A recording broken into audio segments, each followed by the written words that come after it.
পিতা পুত্র পবিত্রাত্মার নামে আমেন। পৃথিবীর বুকে আমি একটা আগুন জ্বালাতে এসেছি।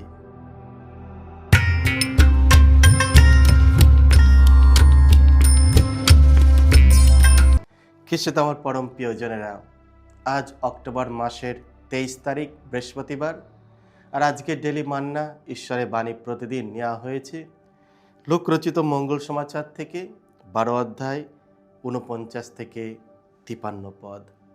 এসব আমরা ভক্তিভাবে আজকের এই বাণীটি শুনি।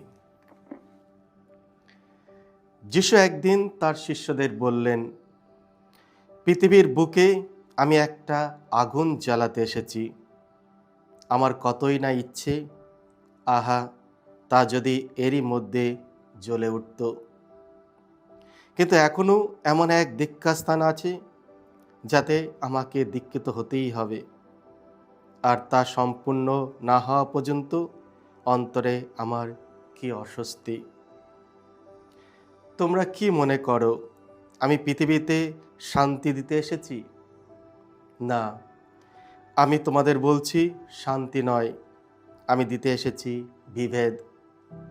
কারণ এখন থেকে 5 জনকে নিয়ে যে সংসার, তাতে দেখা দেবে বিভেদ।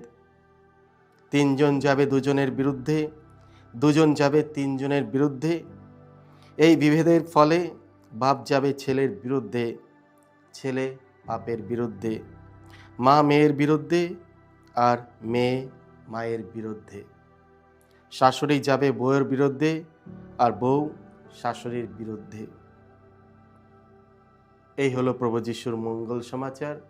প্রভু যিশু তোমার মহিমা প্রচারিত হোক। খ্রিস্ট আমার পরম প্রিয়জনেরা, আজকের পবিত্র মঙ্গল সমাচারে আমরা যিশুর কিছু উষ্ণ, আবেগপূর্ণ এবং একই সাথে উদ্বেগজনক বাক্য শুনি। অগ্নি নিক্ষেপ করা। প্রথমে যিশু বললেন, পৃথিবীর বুকে আমি একটা আগুন জ্বালাতে এসেছি। আমার কতই না ইচ্ছে, আহা তা যদি এরই মধ্যে জ্বলে উঠত। পুরাতন নিয়মে আগুন ঈশ্বরের শক্তিশালী উপস্থিতির প্রতীক।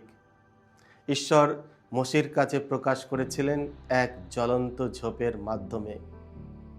ইসরায়েলরা যখন মরুভূমি পাড়ি দিচ্ছিল, ঈশ্বর রাতের বেলায় তাদের পথ প্রদর্শক ছিলেন আগুনের স্তম্ভ রূপে। নতুন নিয়মে পবিত্র আত্মার অবতরণের দিনে পবিত্র আত্মা পেরুদূতদের ওপর আগুনের জিহ্বার আকারে নেমে এসেছিলেন। অতএব এতেই স্পষ্ট, যিশু এখানে ঈশ্বরের প্রেমের আগুনের কথাই বলছেন, যেটি তিনি পৃথিবীতে জ্বালাতে চান। যিশুর মতো আমরাও যেন সেই মানুষ হই যারা নিজেদের ভালো কাজের মাধ্যমে অন্যদের জীবনের আলো ছড়ায়, অন্ধকার নয়। কখনো কখনো আমাদের খারাপ কাজ, যেমন নিন্দা, রাগ, ঝগড়া, স্বার্থপরতা, হিংসা, এগুলো এমন আগুন জ্বালায় যা সম্পর্ক নষ্ট করে, অনেক সুনাম পুড়িয়ে দেয়। এমন আগুন খুবই বিপজ্জনক। জীবনের এইসব আগুন নিভিয়ে ঈশ্বরের ভালোবাসার শক্তির আগুন জ্বালাতে হবে, অর্থাৎ পবিত্র আত্মাকে নিজেদের অন্তরে স্থান দিতে হবে।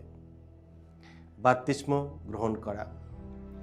দ্বিতীয়ত যিশু বললেন, এখনো আমার এক দীক্ষাস্থান আছে যাতে আমাকে দীক্ষিত হতেই হবে, আর তা সম্পূর্ণ না হওয়া পর্যন্ত অন্তরে আমার কি অস্বস্তি।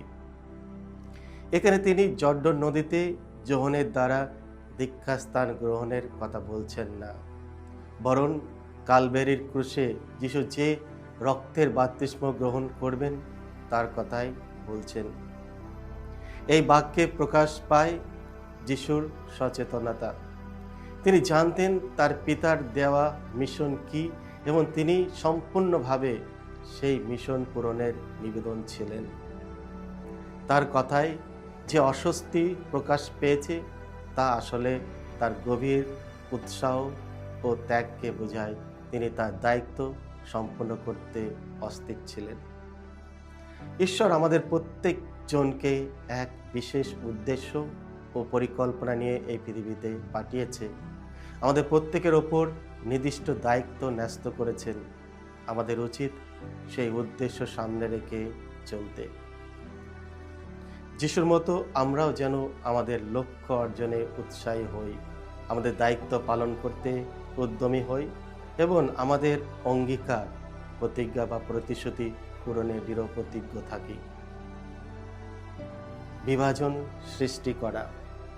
তৃতীয়ত, যিশু বললেন, আমি পৃথিবীতে শান্তি আনতে এসেছি বলে তোমরা ভাবো না, আমি বিভাজন আনতে এসেছি।